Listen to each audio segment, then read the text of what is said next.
Good morning, Philippines. Well, it's December 22nd, and I've retreated into the house because of all the noise around here dogs barking and people playing their karaoke, which only mean copyright infringements if I were to post. And my sound is bad enough, so maybe this will improve it. Today, I thought to talk to you about the experience of betrayal and probably the most vulnerable time of your life when you're a young man or teenager and how much that hurts. So my story starts back in the 1960s when I had just failed grade seven. My brother had died, and the school thought that it would be best for my level of emotional maturity that I'd be held back for another year. So all my classmates moved on, left me behind, and I had a whole new set of friends to deal with. And in that mix, there was one fellow, a new immigrant from Denmark, new to Canada. His father was Bengali, his mother was Danish, and he was there and didn't know a soul. So I befriended him. He took me home to his family. I had him over to our house, and very quickly we started doing pretty much everything together as two young boys exploring the world. So, as things went on, this was the late 60s, and intolerance was still quite rampant then. One fellow decided to use the N word against my new friend, and I took umbrage to it, put my fists up, and we fought over it. And I got some licks into the guy, but he beat the crap out of me. But I didn't back down. You don't degrade my friends.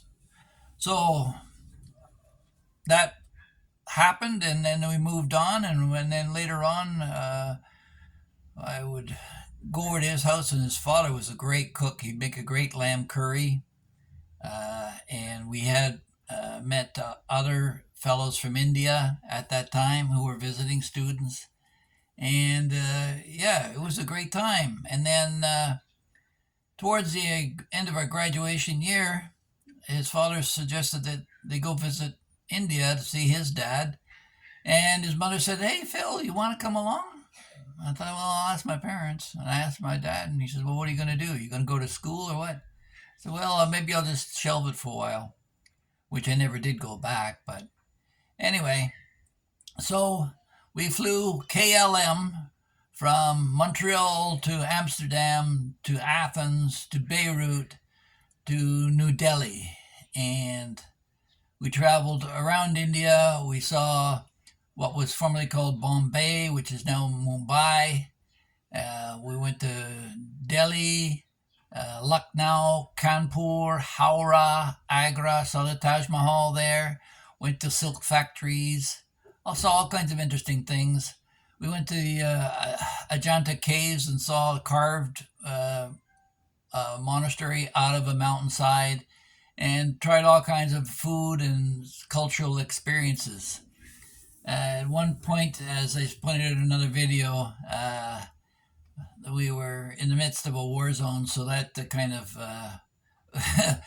that surprised me when I find myself being in an area where I could be shot at any time. But anyway, at that time there were still over 1 million refugees from what would become the new state of Bangladesh, and yeah, one of the things that kind of horrified me was when we were walking through a fish hatchery one day, and his father got annoyed and suggested that the government should just nuke the whole damn country. Now that these are his own people he's talking about. How could you say that? Anyway, I mean, anyway. So we came back from India. It was a great trip, and eternally grateful for all that. And later on, I was to discover that you really are, at the end of the day, a member of your own tribe. How many of you would, if you saw a Jew getting beat up in an alleyway or a black man being attacked, would step in? I would say a lot of you liberals, or even black enlightened liberals, or even conservatives, would step to the background and let somebody else deal with it. And that's been the problem in our society. Footnote aside. So what happened next? As we came back and I was looking for work, his dad said, "What are you going to do?" I said, "I don't know." He says, so we started off at A&W, and my friend, they asked him if he had any experience, and he said no. So they made him a busboy, and they said, "Have you had any experience?" I said, "Yeah," simply because I knew how to, from Boy Scouts, how to bake an egg and do basics. So they made me a chef. So I made a few cents more per hour than him. It wasn't that bright after all, I guess. But anyway, moving along, turned out that the fellow who operated the store, the manager, was a racist. And one day my friend was late for work, and he said, "Where's that friggin' N word friend of yours?" I said, "What?" And he repeated it. Now, even for late 60s, we had Martin Luther King out there. We were looking at being aware of other minorities and sectors of society. This was uncalled for. So when my friend came in, I said, "You know what he said?" I told him. I said, "No, really?" I said, "Yeah." I said, "You know what we're going to do?" "What?" I said, "We're going to quit. So we'll wait until noon, till all the orders are stacked up and the girls are calling us, 'Where's my order? Where's my order?' And then we'll just walk out." So shortly after 12, all the lunchtime crowd came pouring in, and uh, the girls started calling out, and they were aware of what the manager had said. So I took my apron off and I just threw it on the grill and let it catch fire and walked out with my friend. And all the girls put their little trays under their arms, and they applauded as we walked out of the store. And he was beat red.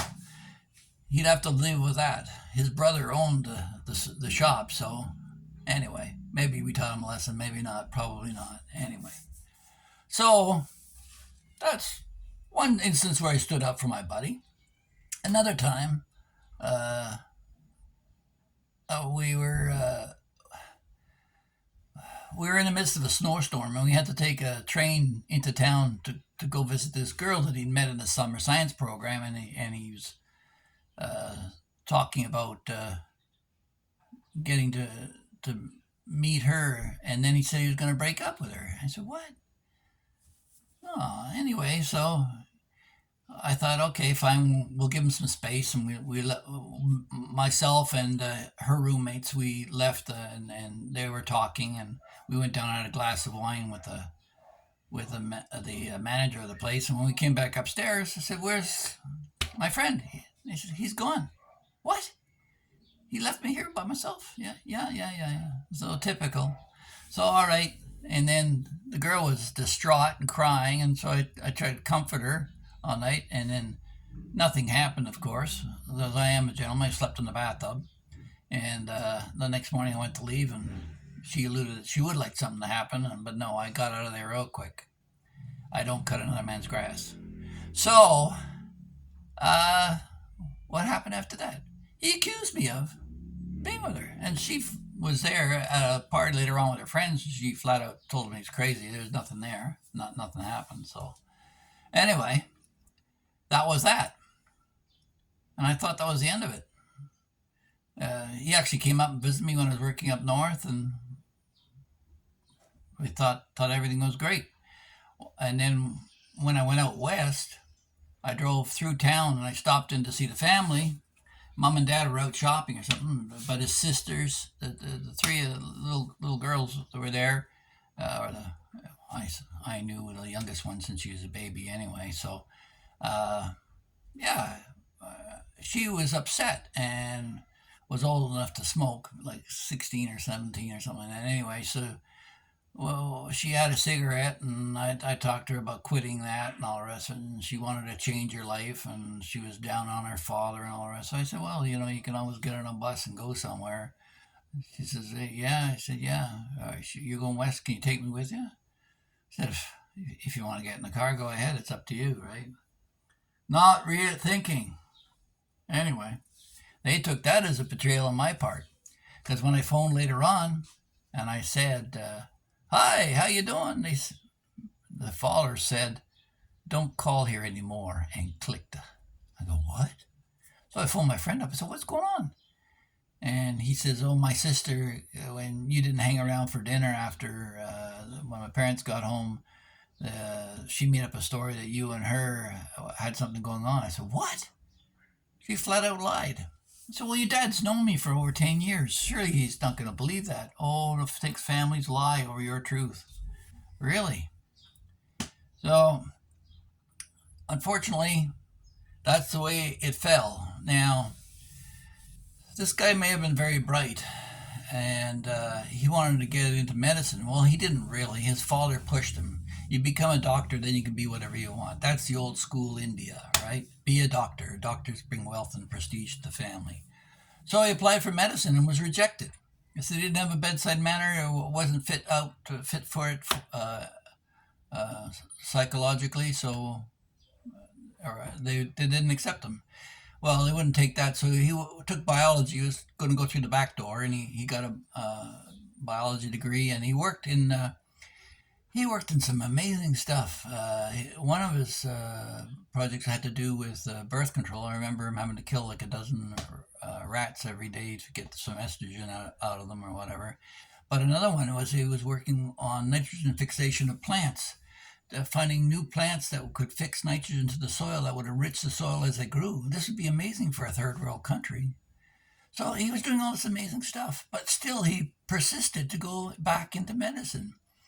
And so when he went back into medicine, he finally did get in. He finally graduated, and then he went in fast track because he already had a biology degree. He got a job at the Jewish General Hospital in the geriatrics ward, watching a bunch of old men and ladies die. I went and visited him. He said he was depressed. I said, "Why?" "Well, watching all these old people die." He said, "Well, what are you going to do?" He says, "I think I'm going to go into pediatrics." I said, "Bud, if you think old people are dying is depressing, wait till you see some baby with a needle on the top of his head and stuff like that. No, you won't be enjoying that." But he never listened. So where did he end up going? He ended up being a Quincy, a coroner, dealing with dead bodies. That was the limits of his interaction with other people. So I stood by him all those years, and he hasn't talked to me in probably 20, 25 years. I still love the guy, you know, and he knows every word of this to be true. Um, I was approached by his sister once on Facebook, and I said, "You ruined this relationship with your brother. If you just fess up, maybe now your father's dead, he could he could work to fix the relationship." But no, she wouldn't deny anything. She didn't have the guts to go forward and deal with that. So anyway, I saw a picture of his mom on Facebook before she died, and I said, "I love that lady." I think she was the one who's prompted me to go to India. I think in the end, the one in the family who really related to me was his Danish mother. So the tribe sticks together. No regrets. It was a great experience. They're a wonderfully bright family. Got some good arguments with his sisters.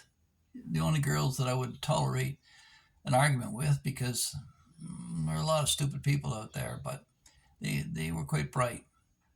So my message in all this is, no matter how bright a person is, no matter how long you've known them or thought you've known them, no matter how many red flags you missed, they're there. And down the road, they're going to come to bite you on the ass. So I invested from uh, like probably 15 years of my life in into that family, and I have a lot of fond memories. So I thank them for that. Um, and if you feel you've been betrayed, you should be thankful too for the times that you did have. Just like when you lose a child, as my parents did, they were taught not to be down about losing the child, but to thank the good Lord for the time that they had with them. So enjoy each day as a day. Don't expect the world for your friends. They're going to let you down no matter how long you've known them. and keep your empathy and your charity in your heart, and maybe the good Lord will smile upon you another day.